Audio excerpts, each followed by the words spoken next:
Bonjour à tous, je suis Florence Porcel, Community Manager officielle de l'Univers, et je vous souhaite la bienvenue dans le 32e épisode de ce podcast où je vais vous parler de gravité à toutes les sauces, ou plutôt d'absence de gravité, d'une fusée qui fait du rewind, d'eau martienne et d'une date historique dans l'histoire de l'humanité. Mais commençons par le bidule 2.0, la comète Aizen approche. Il me semble que j'avais annoncé sa découverte par des scientifiques russes l'année dernière, dans l'un des tout premiers épisodes de ce podcast. Et si elle était encore très loin de nous, elle continue son petit bonhomme de chemin vers le Soleil à la vitesse de 39 km par seconde à l'heure où je vous parle. Elle a déjà croisé Mars, comme on peut le voir sur cette photo, prise par la sonde MRO en orbite autour de la planète rouge. On la voit beaucoup mieux ici, un petit peu plus tard. Mars, c'est le point le plus brillant. Mais surtout, on peut suivre son avancée en temps réel sur ce site. Et par exemple, moi, ça m'aide vachement à comprendre sa trajectoire dans le système solaire avec la position des planètes par rapport au Soleil.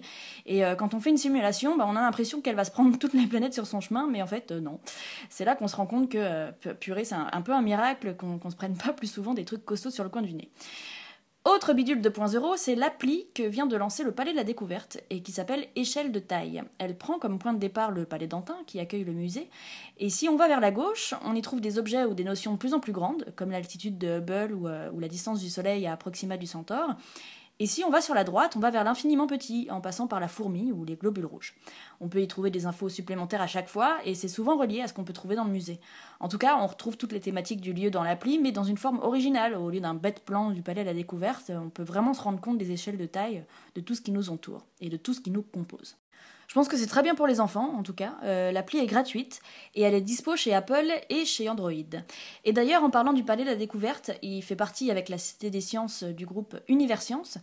Et si vous êtes parisien et demandeur d'emploi, sachez que le pass valable 1 an pour un accès gratuit et illimité sur les 2 sites est à 15 €, avec également l'accès gratuit au planétarium, aux bibliothèques, des réductions pour la géode, les boutiques et les restaurants, enfin des tas d'avantages. Voilà, moi je me suis offert ça et je m'en félicite. Sinon, il est à 28 € pour les moins de 25 ans et à 38 € pour les plus de 25 ans. Et il y a également un tarif à 80 € pour un pass famille. Évidemment, tous les renseignements seront en lien dans le billet dédié à ce podcast sur mon blog. Et je tiens à préciser que je n'ai aucun lien avec Universcience. C'est juste qu'on a la chance à Paris d'avoir ces deux endroits magiques et que ça me semblait important de dire qu'ils sont plus accessibles que je ne le pensais moi-même. Voilà. Maintenant, je vais vous montrer un truc de ouf qui s'est passé le 7 octobre dernier. Tout commence de manière tout à fait naturelle, une fusée sur un pas de tir. Bon, si vous suivez régulièrement ce podcast, vous en avez vu d'autres. Celle-ci s'appelle Grasshopper, ce qui veut dire sauterelle, et c'est une fusée made in SpaceX. Vous savez la boîte d'Elon Musk, qui est devenue la première compagnie privée à faire du fret pour l'ISS. Bon. Le point de vue est déjà nouveau, puisque ce décollage est filmé d'un hexacoptère, qui est un modèle de drone, donc déjà visuellement ça claque.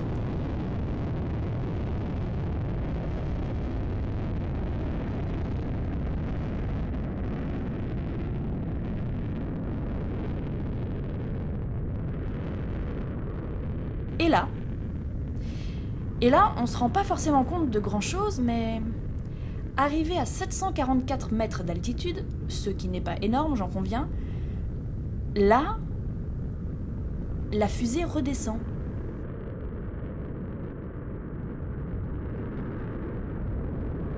Elle redescend. Tranquille mimile, à peine perturbée.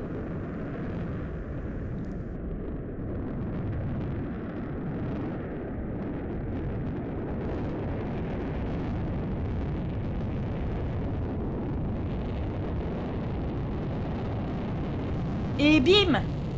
Ok, voilà, encore un exploit technique pour Elon Musk, mon héros. Alors le but du jeu, c'est évidemment d'inventer une fusée réutilisable pour réduire les coûts, mais aussi l'impact environnemental, j'imagine, si cher aux milliardaires. Et ce prototype de fusée, nommé aussi VTVL pour Vertical Takeoff Vertical Landing, est une réussite. J'ai hâte de voir les essais suivants. Mais en parlant d'engins spatiaux qui réalisent de grandes premières, voici l'événement. Et c'est là que je me rends compte que, j'ai laissé passer un paquet de temps énorme entre 2 épisodes de ce podcast. Bon, désolé. À chaque fois qu'on annonçait que Voyager 1 quittait le système solaire, je vous en parlais avec un brin de sarcasme. Je crois que c'est quand même d'ailleurs arrivé 2 ou 3 fois en une saison quand même. Hein. Et d'ailleurs à ce sujet, j'aime beaucoup ce tweet de Fibre Tigre. Voilà, ça me fait rire. Bon, mais là, ça y est, c'est officiel, un pas historique a été franchi. Voyager 1 n'a pas quitté le système solaire, mais elle est entrée, pour la première fois dans l'histoire des artefacts, dans l'espace interstellaire. Et voici ce qu'elle peut entendre, c'est unique dans l'histoire de l'humanité, je le rappelle, hors de l'influence du vent solaire, à plus de 15 milliards de kilomètres de la Terre.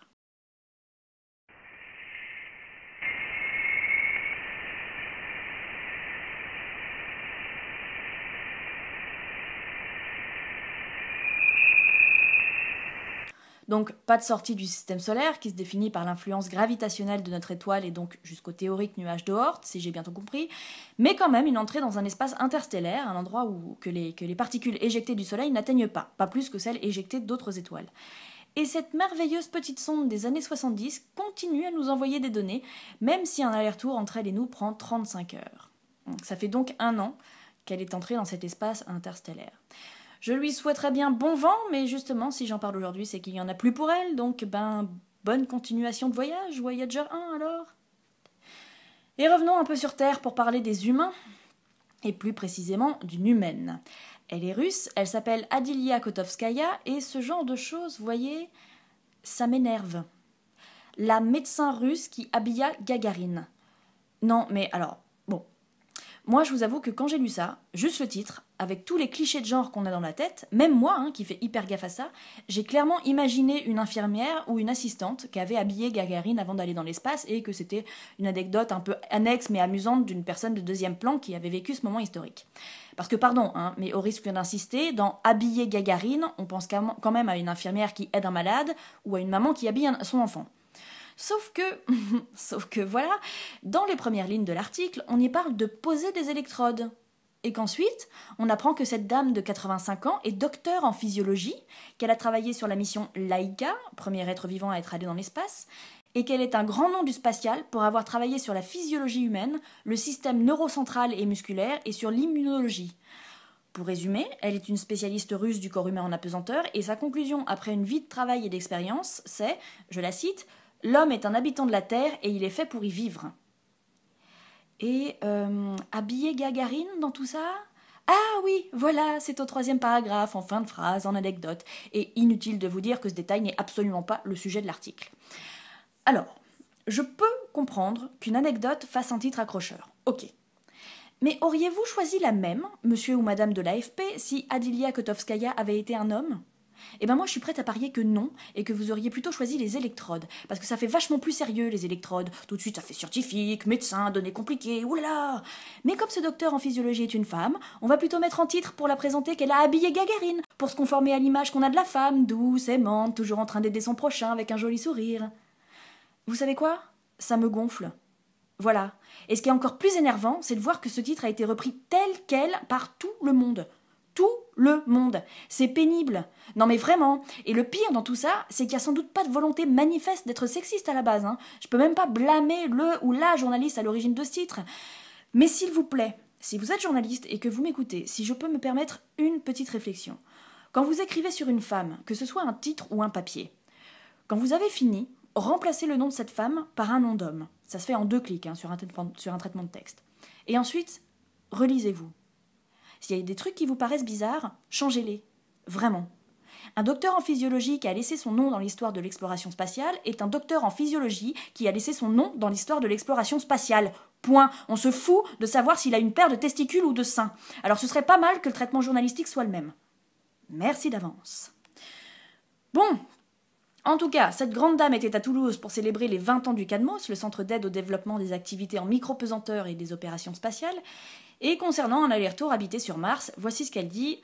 C'est un délire, on peut y rêver, mais on en est encore loin, bien sûr. Eh oui, c'est connu, plus que la technique, c'est bien la réaction du corps humain qui pose le plus de problèmes. Mais l'info de ce podcast est quand même une excellente nouvelle qui nous vient de la planète rouge. Une bonne nouvelle non seulement pour la connaissance, mais également pour d'éventuels corps humains qui se rendraient sur place. Le sol martien est composé de 2% d'eau. On pensait que la surface de Mars était aussi glacée que sèche. Eh ben non. L'instrument d'analyse français, SAM, présent sur Curiosity, a analysé un échantillon de la poussière, et après l'avoir chauffé à 835 degrés, il a analysé toutes les vapeurs qui se sont dégagées, et parmi tout ça, il a trouvé de la vapeur d'eau à hauteur de 2% de l'échantillon. Et c'était une sacrée nouvelle, dans le sens où on ne parle plus de glace au pôle ou enfouie dans le sol, non. Là, ça veut dire qu'il y a de l'eau partout et à portée de main. C'est donc une grande nouvelle pour le futur des vols habités et évidemment pour la candidate à Mars One que je suis. Mais restons tout de même réalistes, tout ne sera pas si facile. Déjà, cette eau n'existe ni à l'état liquide, ni sous forme de glace. Elle prend donc une autre forme chimique en se collant aux grains de poussière. Il faudra une petite manip pour lui faire reprendre une forme plus naturelle pour nous. Et inutile donc de penser qu'il suffira de sucer quelques cailloux en cas de soif. Et surtout, pensez à ne pas oublier son labo de petit chimiste avant de partir. Deuxièmement, cette eau contient des perchlorates qui pourraient poser des problèmes de thyroïde. Donc il vaudrait mieux s'en débarrasser avant de boire de longues gorgées. Et troisièmement, la manip pour extraire cette eau du sol rejette des gaz toxiques, ce qui fait que pour l'instant cette eau est un poison mortel. Mais même maintenant qu'on sait tout ça, et de manière précise, on va pouvoir trouver des solutions, parce que la science, c'est merveilleux. Et ouais, en tout cas, ça reste une grande découverte, big up Curiosity et l'instrument Sam français, cocorico. L'image maintenant. Regardez, coucou, c'est moi. Bon. Cette vidéo est un peu pourrie, mais j'en ai d'autres. Avant de vous montrer, attendez que je vous raconte. Dans l'épisode précédent, je vous avais annoncé que j'allais faire un vol parabolique. Mais c'est quoi exactement un vol parabolique ? Jean-François Clairvoy, astronaute et président de Novespace, qui s'occupe de ses vols en France, l'explique en 2 mots. Un vol parabolique, c'est un vol en cloche en avion. On jette littéralement l'avion en l'air, on le met en orbite, mais c'est une orbite qui est à l'intérieur de l'atmosphère. En fait, ça ressemble à ça. Un A300, qui est un avion tout ce qu'il y a de plus normal, comme le précise Stéphane Pichet, qui a également été le pilote de mon vol. L'avion est standard. L'avion, les ailes n'ont pas été modifiées, le fuselage n'a pas été modifié, les moteurs n'ont pas été modifiés. Et il fait des paraboles. C'est-à-dire qu'il pique vers le ciel pour passer de 6000 à 8500 mètres d'altitude, période d'une vingtaine de secondes, pendant laquelle on pèse 1,1 fois notre poids.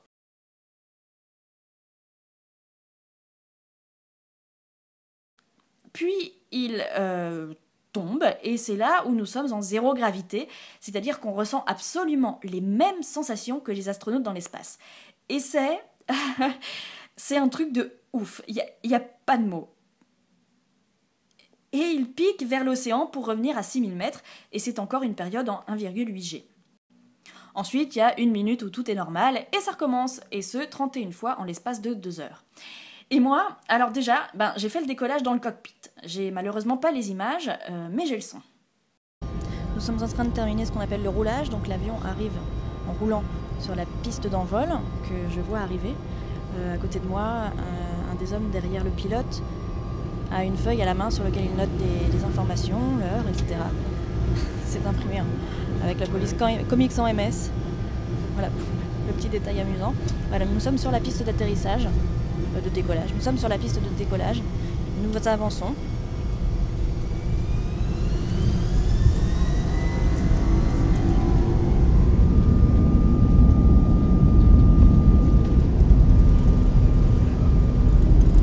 Nous avançons très vite, nous allons bientôt décoller.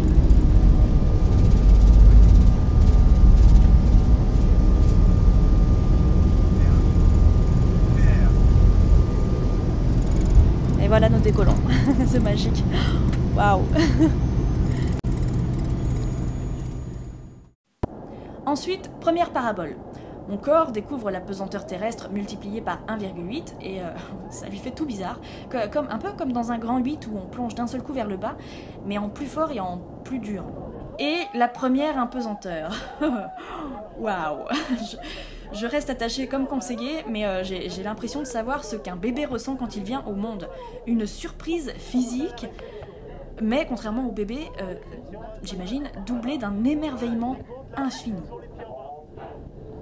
Deuxième parabole, c'est encore très surprenant, j'ai du mal à lâcher prise et à me laisser aller. Troisième parabole, on nous donne un précieux conseil. Ça ne sert à rien de nager. Ne nagez pas. Laissez-vous aller tranquille. Voilà,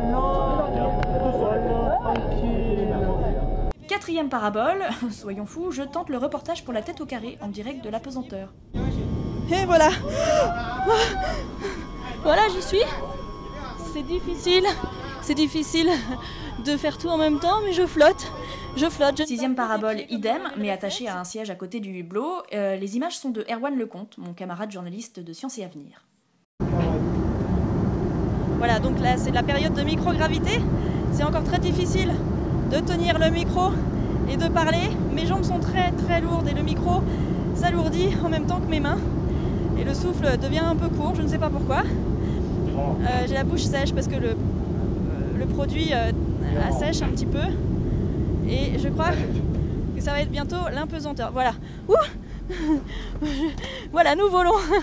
Le monsieur en orange à côté de moi vole vers l'espace de free floating et j'ai l'impression que je flotte dans l'air et c'est une sensation absolument incroyable. Jean-François Clairvoy dit que c'est exactement la même sensation que quand on est dans l'espace. Et hop, nous voilà retournés pendant les 20 secondes où on a 1,8 G, donc c'est quasiment 2 fois notre poids que l'on ressent. Le petit clin d'œil à Alexandre Astier que je lui avais promis.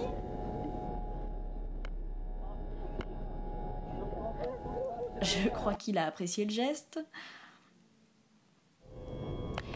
Et des rattrapages au vol, des galipettes, et surtout, un pied monstre.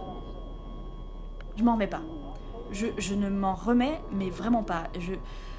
Je tiens à remercier le CNES et Novespace pour m'avoir permis de vivre cette expérience qui est pour moi devenue le plus beau jour de ma vie, vraiment.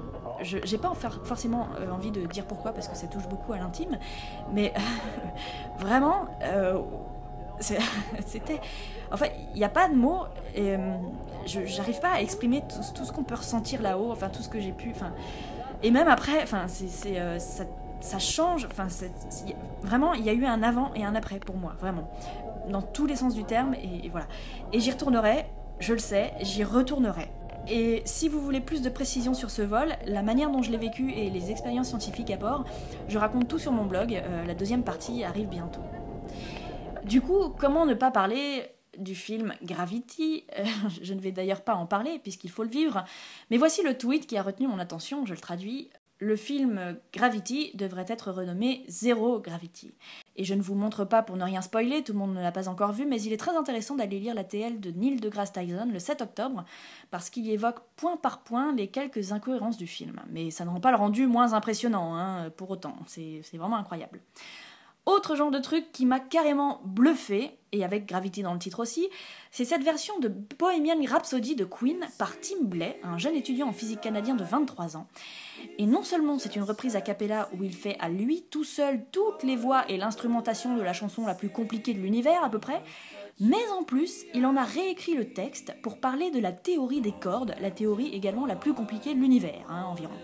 Et scientifiquement et musicalement, c'est irréprochable. Je dis bravo, voilà. Space is a pure void. Why should it be stringy? 'Cause it's quantum not classical, non-renormalizable. Any way you quantize, you encounter infinity. You see.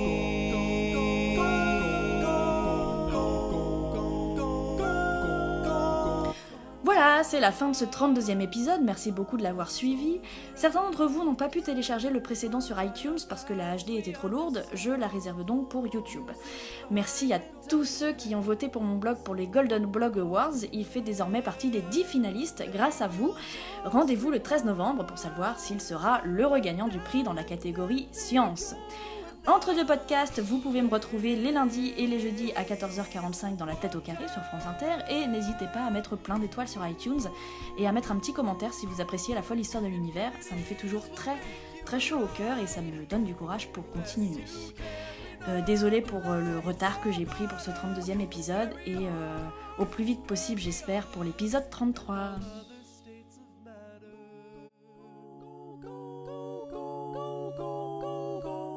Quantum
extended 1D objects with no mass. What's their use? What's their use? Do they give us quark plasma? Can we minimize one function or describe this state?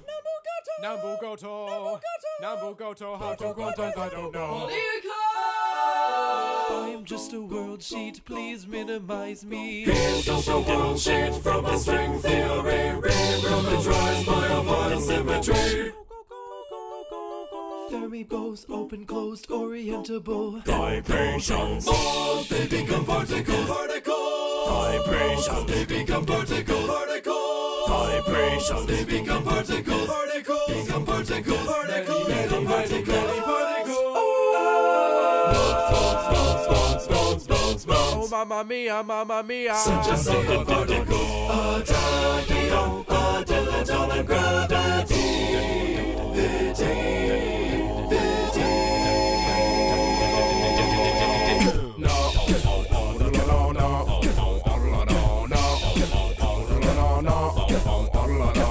So we need 10 dimensions, and I'll tell you why. Capitulation. So to get down to 4D, we compactify. Oh, Caleb. Manifold must be Caleb. If we want to preserve any of our supersymmetry.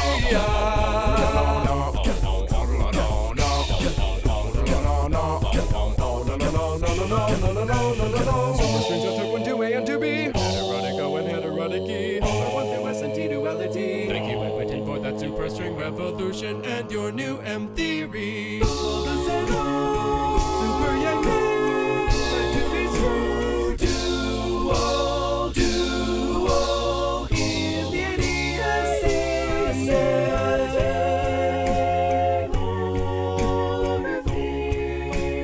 Molecules and atoms, light and energy, time and space and matter, all from one united